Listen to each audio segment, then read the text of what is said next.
Esse tempo que passa é exatamente que a gente deve ter muito cuidado, exatamente para a gente não perder tempo, nem as oportunidades que vão aparecendo, para a gente aprender um pouco mais, caminhar mais em direção a uma luz. E a gente teve a graça de que há 2000 anos atrás surgiu a figura sublime e iluminada de Jesus Cristo. Então, a realeza de Jesus Cristo a gente tem que analisar sobre vários aspectos. Ele foi, na realidade, ele é rei. Agora, ele não é um rei deste mundo.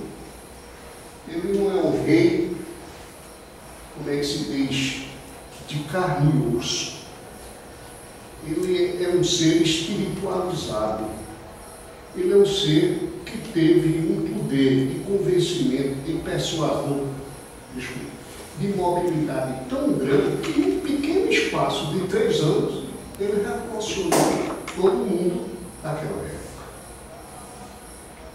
A ponto de que muita gente começou a vê-lo, inclusive os seus próprios irmãos, irmãos que eu digo, judeus, começaram a ver como inimigo, a ver como uma pessoa, como um farsante, um oportunista.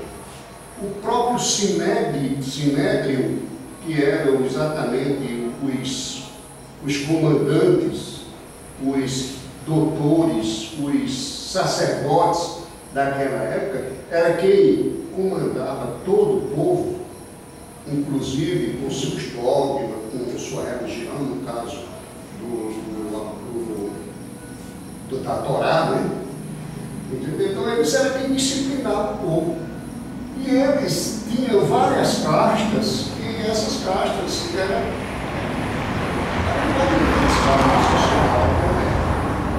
e até que chegou o povo romano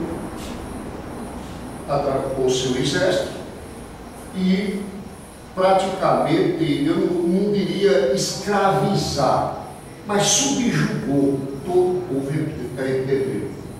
Naquela época, na Roma antiga, ele espalhou o reino por toda a Europa, por todo o Oriente, e então começou a subjugar os povos. E para que houvesse uma convivência um tanto, diríamos, respeitosa, embora que com um pouco de imposição, é que Roma respeitava, não respeitava propriamente, tolerava aquele comportamento do povo judeu. E os judeus, por sua vez, eram doidos, loucos, para ver, como se diz, o romano pelas costas. É para isso que eles tinham, como é que se diz, organizado milícias revolucionárias que combatiam constantemente esses romanos. E existia uma lenda, desde a época da escravidão do povo hebreu junto aos egípcios, junto aos babilônios, que existia a história de um Salvador, um filho da promessa.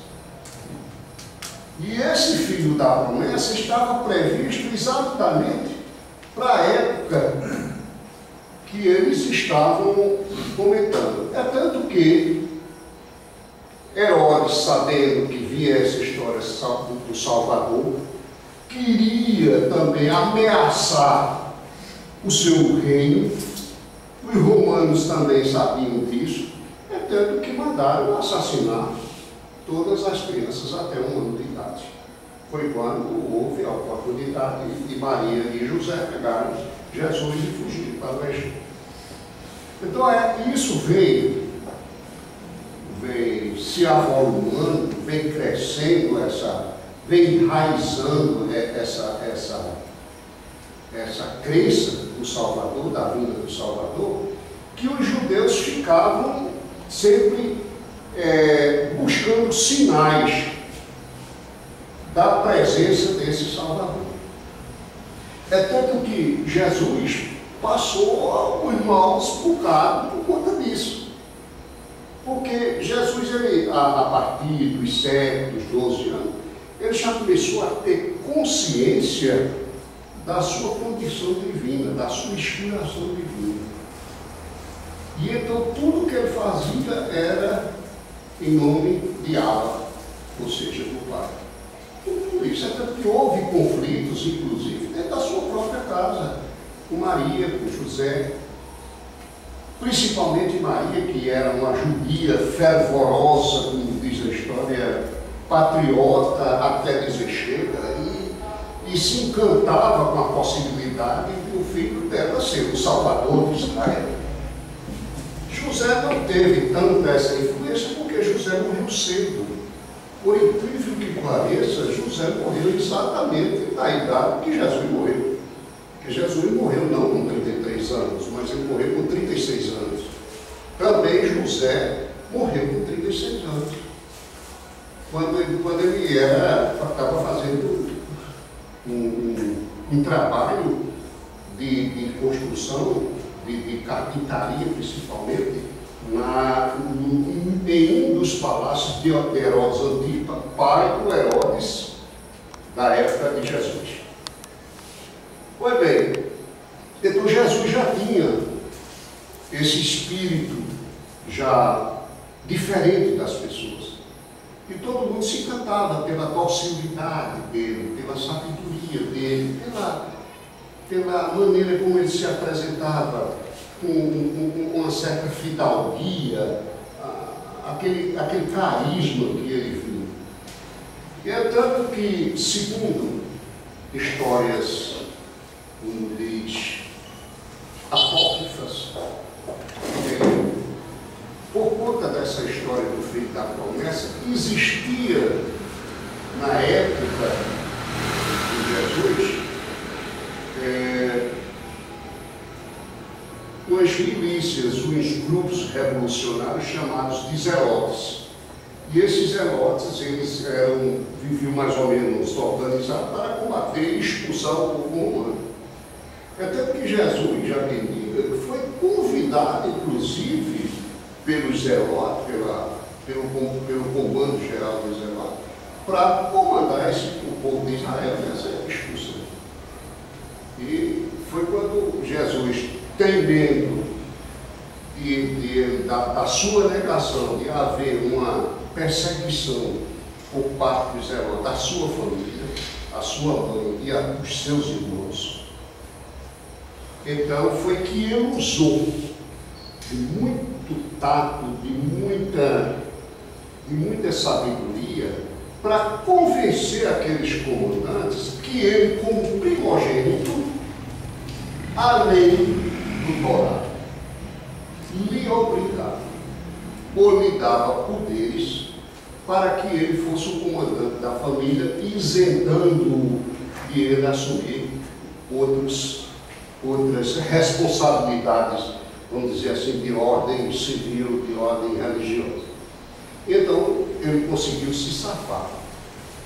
Mas a verdade é que, com a presença muito ativa, muito firme de João Batista, anunciando a vinda do Cristo, do Salvador, então foi que as coisas começaram a se agitar. E logo após o batismo de Jesus, então foi quando ele assumiu praticamente a sua vida pública. E a gente vai encontrar exatamente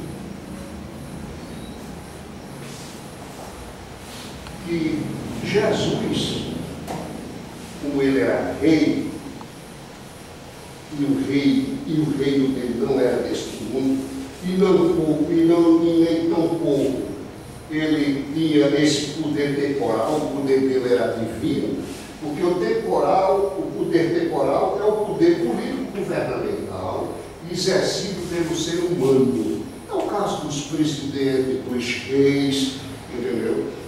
O Papa, ele tem um poder temporal. Por quê? Porque ele tem um tempo. E Jesus não tem esse tempo. Entendeu? Então, poder temporal é todo aquele que é exercido pelas pessoas que não têm natureza ou caráter divino.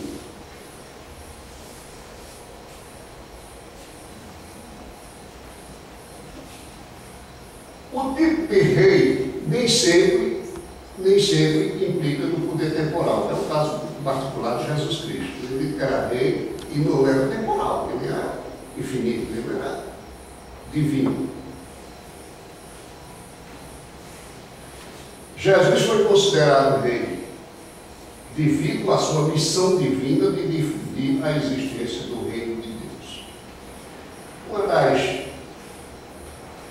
das grandes dificuldades que Jesus encontrou para difundir a existência do reino de Deus é porque o judeu ele tinha uma mentalidade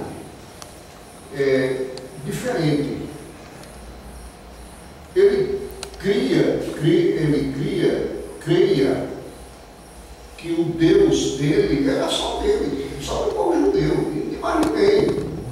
E Jesus fez exatamente com uma concepção diferente, de mostrar que o reino dele não era desse mundo, mas também era para todas as pessoas.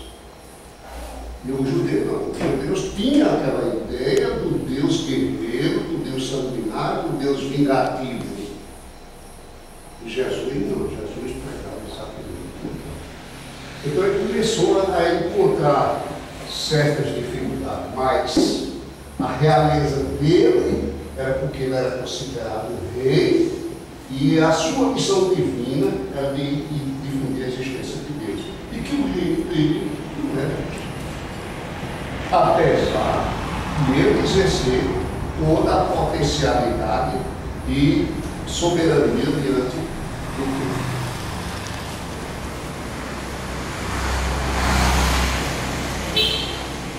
Então, a entrada triunfal de Jesus em Jerusalém foi exatamente no domingo de Ramos, né? Jesus entrou, todo mundo aplaudindo, Hosana nas alturas, né? Era a concepção que o judeu tinha, o povo de Israel tinha, do salvador político. Então eles eram ansiosos, entende? Que viesse esse salvador político para expulsar os invasores de sua terra e eles tomaram conta do seu pedaço de chão, que era exatamente a terra prometida desde a época de Moisés. Então, na entrada triunfal de Jesus em Jerusalém, lemos em João, capítulo 12, versículo 13, tomaram ramos de palmeiras e saíram no seu encontro clamando: Hosana, bendito que vem em nome do Senhor e que é rei de Israel, em Lucas 19:38, dizendo: bendito é o rei que vem em nome do Senhor. Então a concepção que o judeu tinha era que Jesus era o Salvador e ia ser o rei dos judeus. Aí começou a haver essa diferença. Então ele tinha exatamente esse poder carismático. Olha, Jesus, quando começou a reunir multidões, ele não fazia nem um ano que estava começando a sua pregação pública, podemos dizer, né? Que começou com aquela célebre, como é que se diz? Eu acho que uma das coisas mais iluminadas de Jesus, fora o Pai Nosso, é o Sermão da Montanha. Então o povo via em Jesus o Salvador de Israel. Então você vê onde eles se encontravam, pregando a palavra de Deus, a vinda, como é que se diz? Que o Deus que devia se cultuar, reverenciar, adorar, era um Deus humano, era um Deus bondoso, era um Deus de amor, um Deus caridoso. Não era aquele Deus de violência, aquele Deus de guerra, aquele Deus de vingança. Não era isso. E isso começou a atrair as pessoas, principalmente aquelas pessoas mais pobres, que eram mais carentes, tinham mais necessidade de calor humano, de afeto, de reconhecimento. E isso começou a despertar exatamente no Sinédrio, que era a cúpula religiosa que dominava todo o mundo, entendeu? E começaram a temer que Jesus vinha ocupar o lugar dele, vinha tomar o lugar dele. Então eles se tornaram inimigos de Jesus.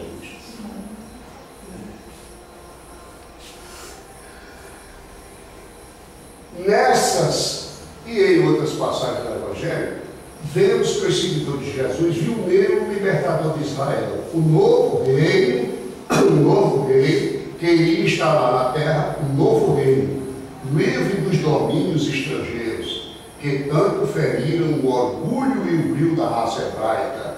Aliás, esta era a ideia do Messias esperado, o enviado de Deus com poderes para libertar de vez o povo hebraico e colocá-lo sobre todas as outras nações. Era essa a ideia que o povo fazia de Jesus, o Salvador político, não o Salvador espiritual. Então, era isso.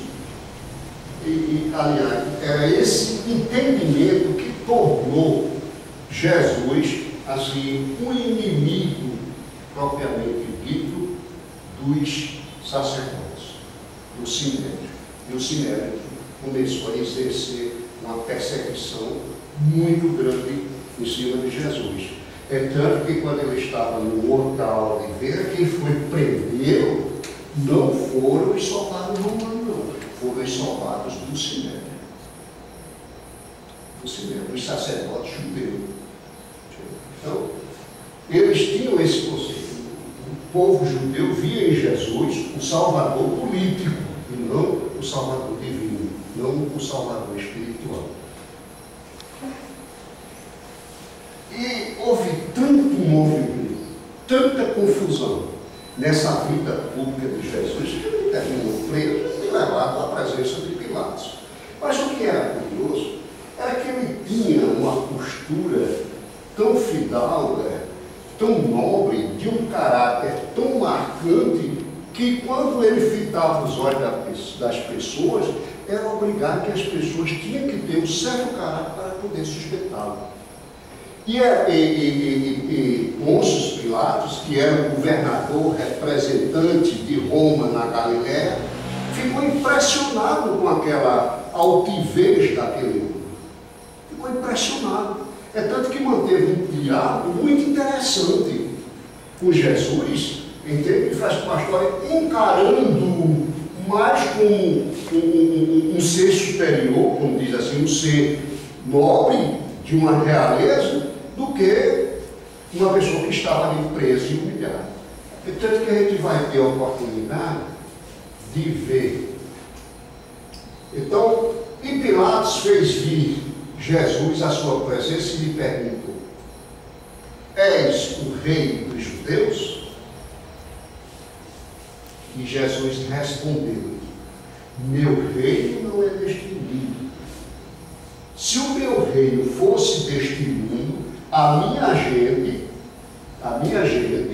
não os judeus, né?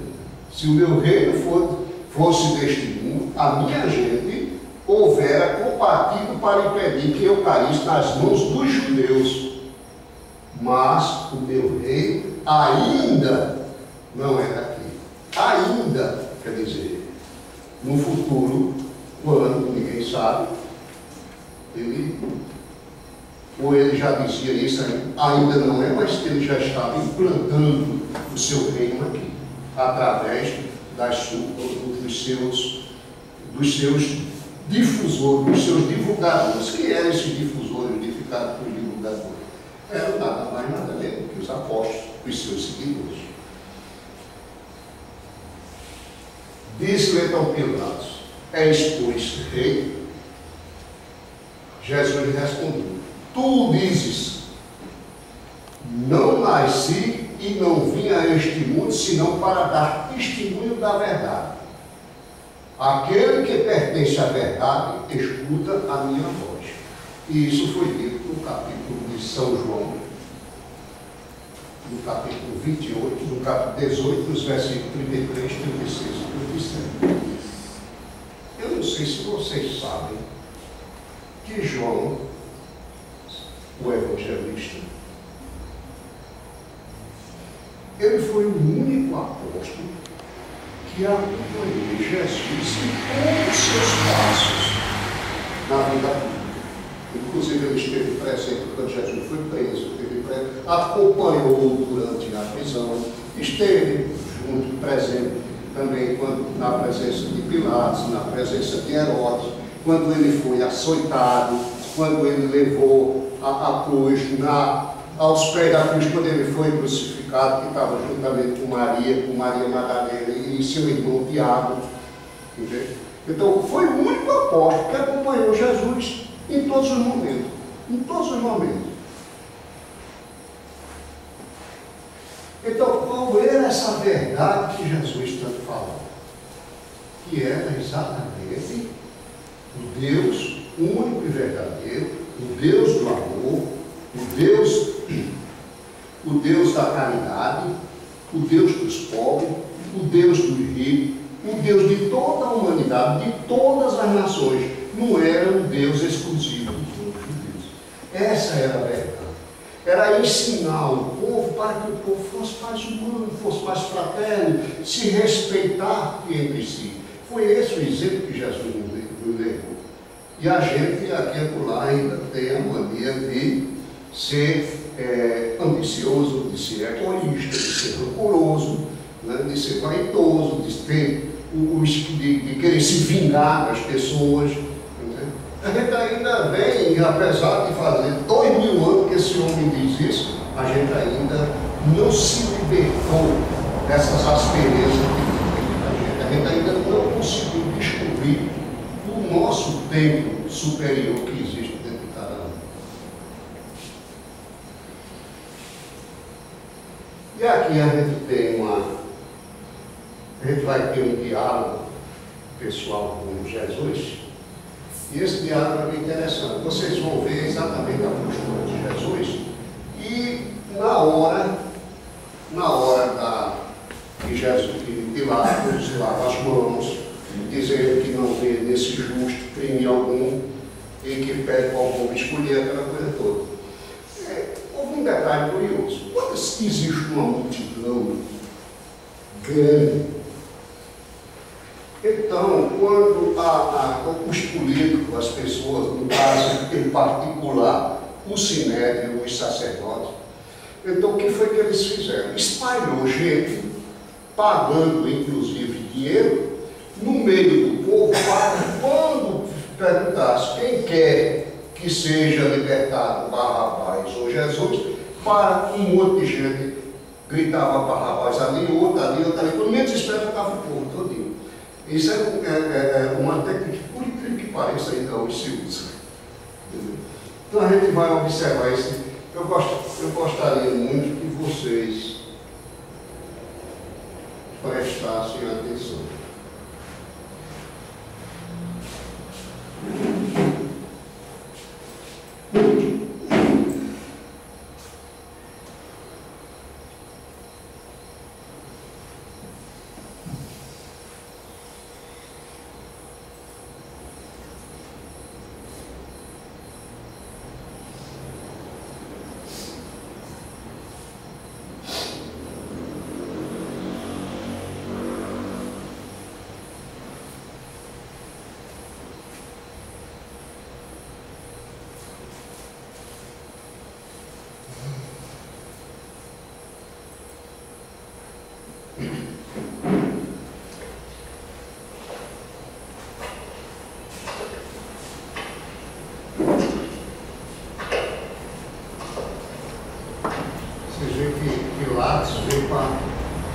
Um pouco apreensivo para saber que era aquele homem que tinha provocado.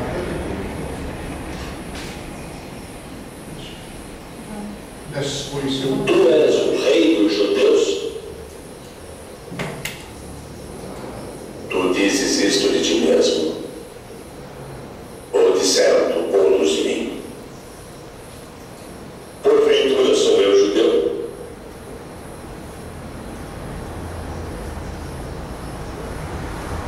A redação e os principais dos sacerdotes se pegaram de mim. Que fizeste?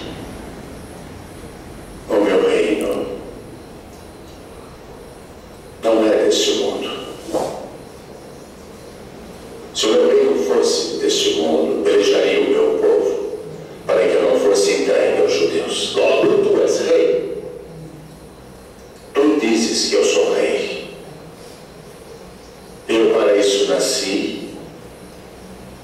E para isso vim ao mundo, a fim de dar testemunho da verdade. Todo aquele que é da verdade ouve a minha voz.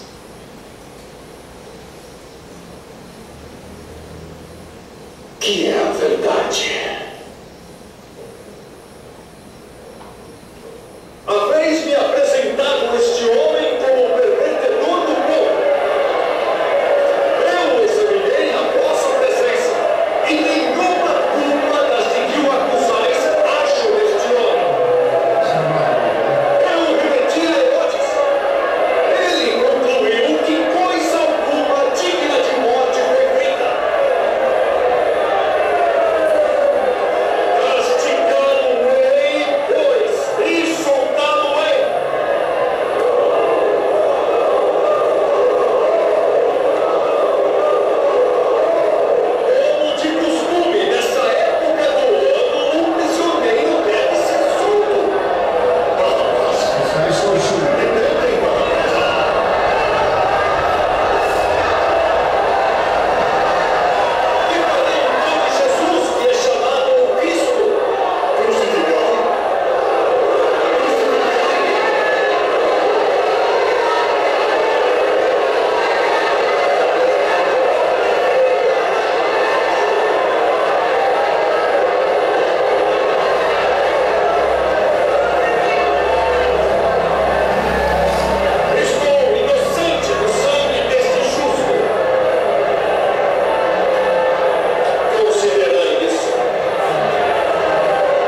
nada mais era do que não era um ladrão, nem era um criminoso propriamente dito. Ele era simplesmente um revolucionário e um dos comandantes daquele grupo de zelosos.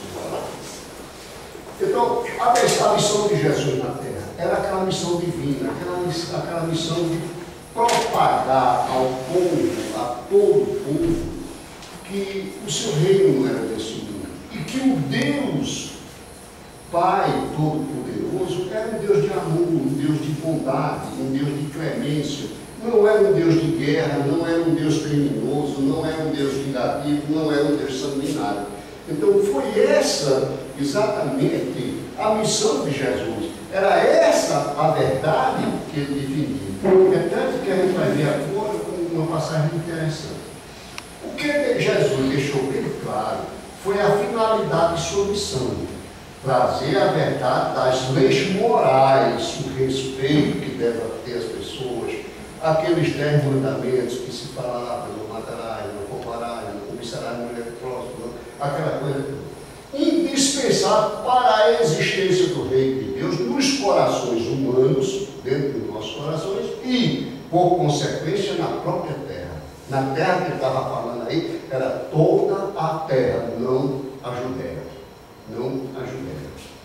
Sabia ser o enviado de Deus para iniciar uma nova era na evolução da humanidade, com a visão real da vida espiritual eterna. Ele dizia que o homem era eterno, que nós tínhamos uma outra vida, que essa vida que nós temos aqui é uma vida passageira. É por isso que a gente deve aproveitá-la muito bem, porque ela é muito curta. Mas, pastor, o que é que representa, no meu caso, 70 anos, 71 anos, 80 anos, diante de uma eternidade? Não representa nada, uma gotinha d'água no oceano. Entendeu? Então, era isso que Jesus queria. Plantar nos corações dos homens esse reconhecimento, esse respeito fraterno que deveria ter uns com os outros. A realeza moral de Jesus. Para que ele fizesse, divulgasse isso, ele tinha que ter, como é que se diz, muita força moral para respeitar e se fazer respeitado, para que o povo o ouvisse, para que o povo o seguisse, para que o povo visse na palavra dele a verdade simplesmente.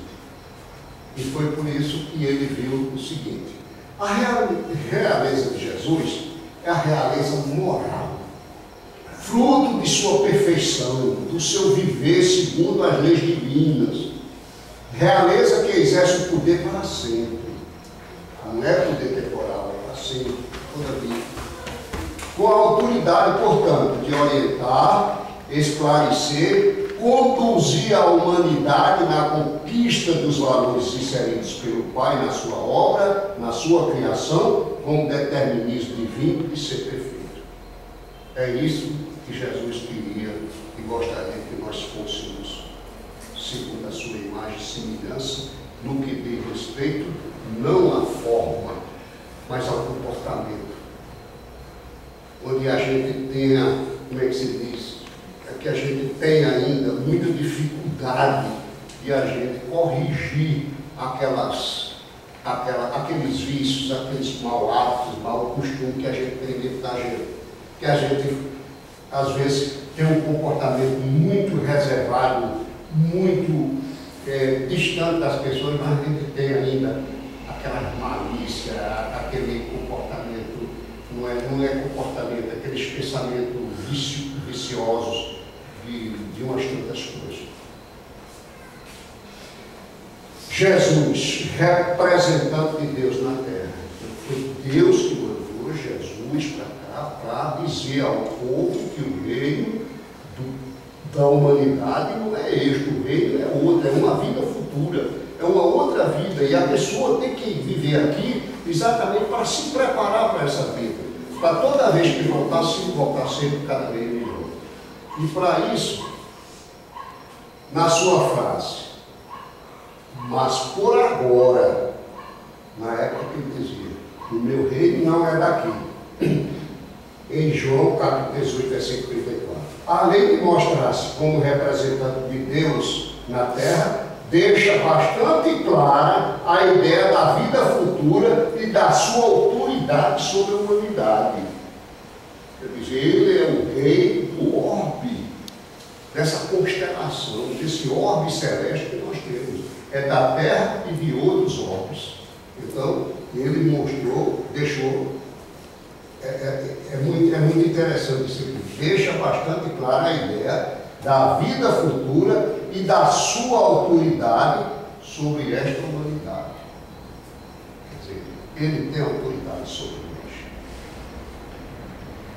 Jesus, ser espiritual e vida futura. Para aprendê-la, é necessário que o homem, nós, sinta e perceba a continuidade da vida além desta vida material. Além dessa vida, a gente tem que perceber que tem uma outra vida. Reconheça-se filho de Deus, que se mostra nas suas obras. De toda a natureza existe a presença marcante de Deus. Abra-se às verdades espirituais, percebendo um mundo muito mais amplo, cósmico na sua realidade existencial, no qual é um ser inteligente e imortal, desenvolvendo um imenso potencial intelectual e moral, que lhe permitirá ser um dia sábio e feliz. É por isso que eu digo, a gente tem que trabalhar para vencer cada vez melhor, para a gente ter pelo menos respeito pelo nosso Senhor, pelo menos pensamento sadio, pensamento de bondade, pensamento de caridade. E é essa a verdade que Jesus nos trouxe. É esse legado que Jesus nos trouxe que vem atravessando o século. No princípio houve a religião cristã nascida pelos apóstolos. Depois transformada essa religião cristã através do catolicismo, através das religiões evangélicas e tantas outras, e tivemos a graça de receber os ensinamentos e a doutrina codificada através de Kardec há menos de praticamente menos de 150 anos. Para vocês terem ideia da força do Espiritismo.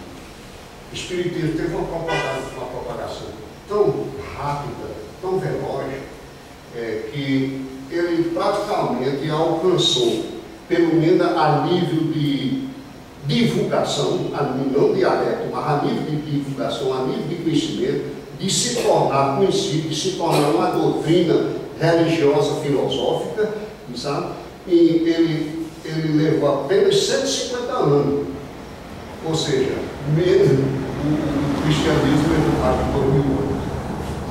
A velocidade, por conta exatamente dessa verdade que o Espiritismo hoje prega, ele torna muito marcante, muito presente essa questão da vida futura, que nós somos encarnados e que a gente desencarna para uma outra vida e também volta, que aqui neste orbe, nesta terra, ainda é um orbe de penas, de expiações e de provas.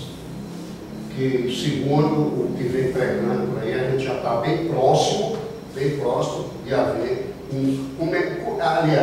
de haver essa transformação, essa purificação, essa melhora, que ela não é feita do dia para a noite, não, ela vai ser feita devagarzinho. A gente nem sequer percebe. Jesus, maior autoridade na terra.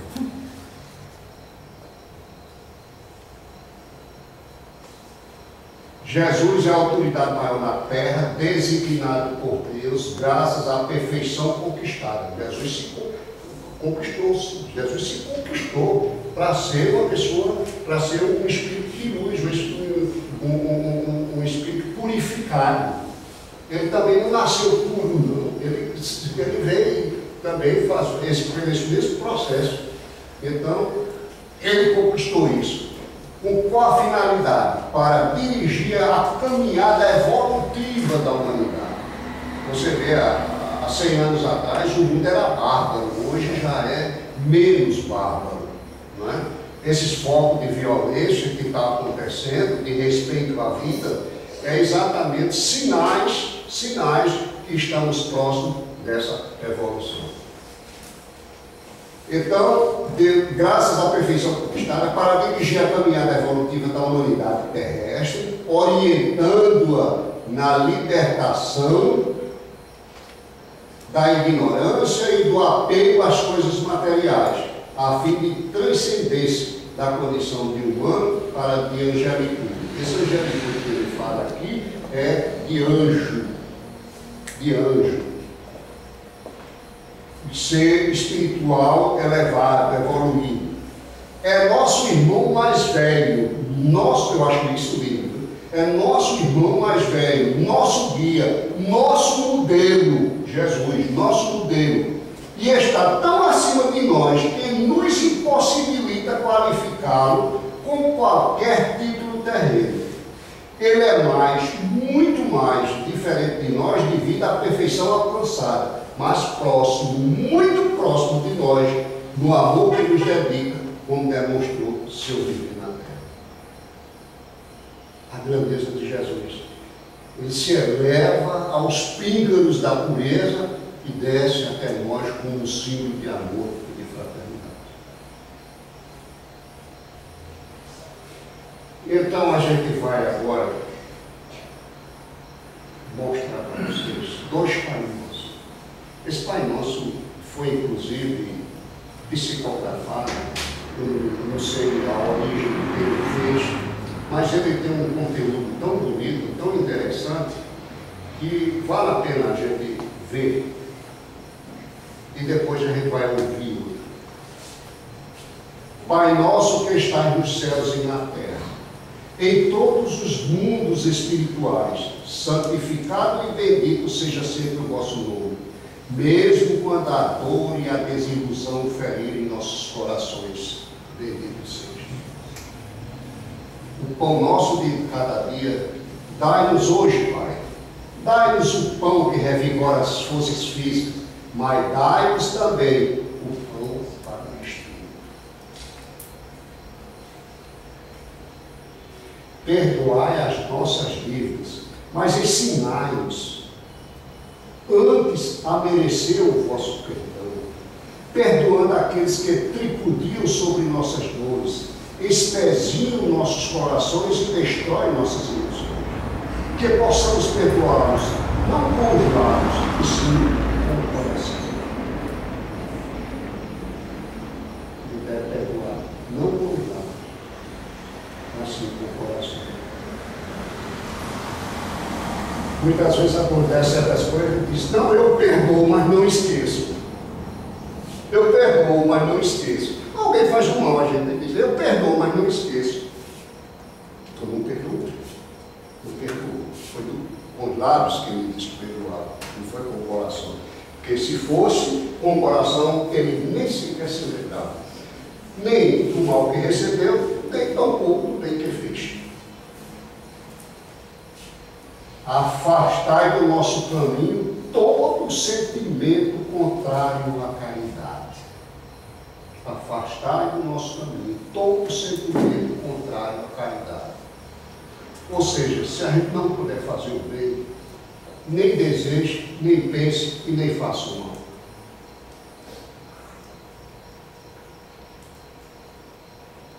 Que este Pai Nosso seja dadivoso para todos aqueles que sofrem, como espíritas encarnados ou desencarnados. Quer dizer, os nossos irmãos que estão desencarnados, presentes aqui, também estão ouvindo esta oração. Estão também, como nós, se sensibilizando do sentido desse Pai Nosso. Que uma partícula desse Pai Nosso vá até os cárceres, onde alguns sofrem merecidamente, mas outros pelo erro judiciário. Que vá até os hospícios iluminando os cérebros conturbados que ali se encontram, ou seja, os loucos, os desmemoriados. Que vá aos hospitais onde muitos choram e sofrem sem o consolo da palavra bíblica, principalmente esses aí jogados pelo SUS aí, em verdadeiros depósitos hospitalares, sem a mínima condição de tratamento. Que vá até os hospícios iluminando os séculos. Já disse. Que vá a todos aqueles que nesse momento transpõem o pórtico da vida terrena para a espiritual, para que tenham um guia e o vosso perdão. Ou seja, no momento do nosso desencarne. Que esse Pai Nosso vá até os lupanares e erga estas pobres e infelizes criaturas que para ali foram tangidas pela fome, dando-lhes apoio e fé. Esses lupanares que eles falam é exatamente essas casas de bilitrícios, dessas pessoas que vivem vendendo o corpo, que muitas vezes o fazem mais tangida pela necessidade, não sabe, se submetendo a todo tipo de coisas horríveis. Então, que esse Pai Nosso vá até esses lupanares e erga estas pobres e infelizes criaturas que para mim foram tangidas pela fome, pela rejeição social, dando-lhes apoio e fé. Que vá até o seio da terra, onde o mineiro está exposto a grande perigo, e que ele, findo o dia, possa voltar ao seio de sua família.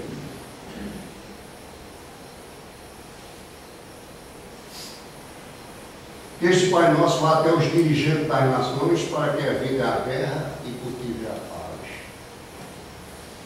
Quantas e quantas aí estão provocando essas guerras? Principalmente no Oriente Médio, onde está havendo uma guerra religiosa, matando em nome de Deus. Isso é muito triste. Tende piedade dos órfãos e viúvas, daqueles que até esta hora não tiveram um pedaço de pão. Tende compaixão dos navegadores dos ares, dos que lutam com os vendavais no meio do mar da vida. Tende piedade da mulher que abre os olhos do ser à vida, ou seja, no momento que ela dá a luz.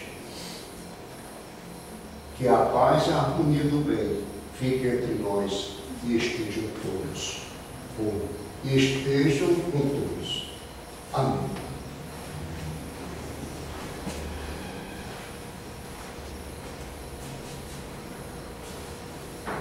Agora vamos ver esse outro Pai Nosso, que ele é simplesmente lindo.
diante da vossa luz. Que a nossa luta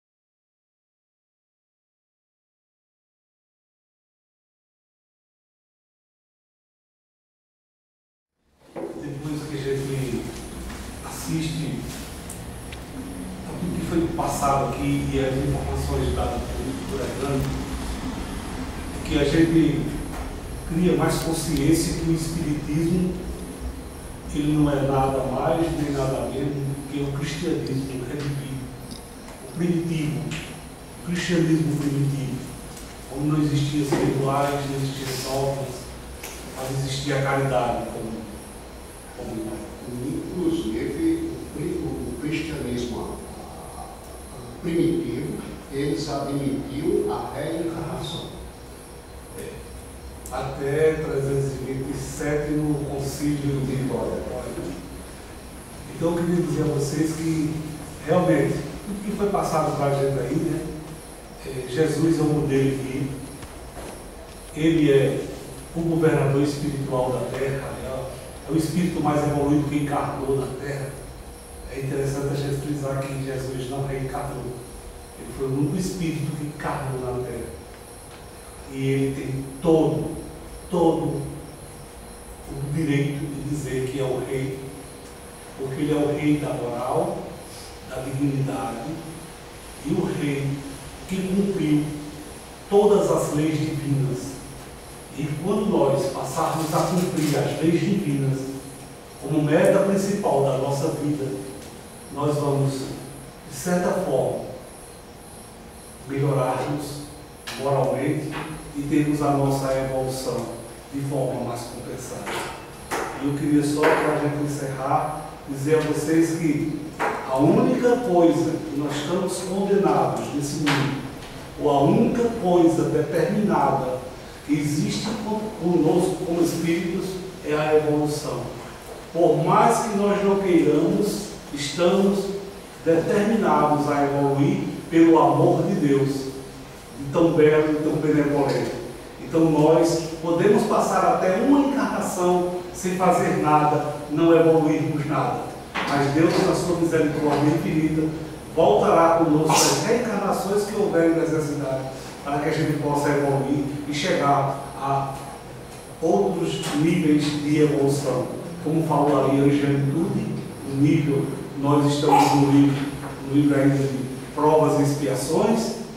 O planeta, como o Hernando falou muito bem, ele não vai passar de provas e expiações para a regeneração de um dia para a noite. Ele já vem acontecendo isso com o planeta. Logo depois desse planeta passar para a regeneração, vai também ter milhares de anos para que ele passe a ser um planeta de angelitude.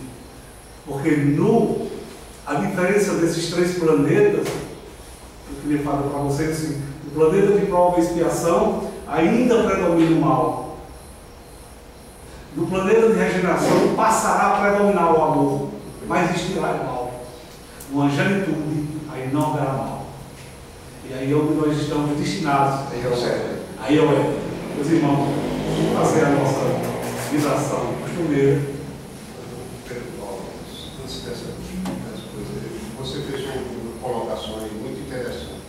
Das oportunidades que Deus nos dá para a nossa evolução. Eu até costumo ser mais enfático de dizer: Deus só condenou o homem a uma coisa. A uma coisa, a segunda. Você vai ter muito trabalho, vai sofrer muito, você vai passar por muito mal bocado, muita coisa, mas você vai ser contra. Quando? Vai depender de você. Aquele negócio, não tem aquele negócio que Deus quer, né? Deus quer tudo, né? Agora a gente tem que fazer a parte da gente. É isso mesmo. Deus nos dá a oportunidade e nós aqui nesse planeta de provas e expiações, como é um planeta de segunda grandeza, que já os planetas de primeira grandeza são os planetas primitivos, então nessa segunda grandeza nós temos a oportunidade de termos inteligência para entendermos já o que é bom e o que é ruim. E aí Jesus, quando ele esteve aqui conosco há 2000 anos, como foi bem mostrado por Hernando, ele não pediu que a gente fizesse coisas difíceis para a gente, não, impossíveis. Ele só pediu uma coisa: que a gente amasse o próximo como a nós mesmos e amasse a Deus sobre todas as coisas. Se nós fizermos isso, com certeza o dia da gente amanhã será mais claro e mais feliz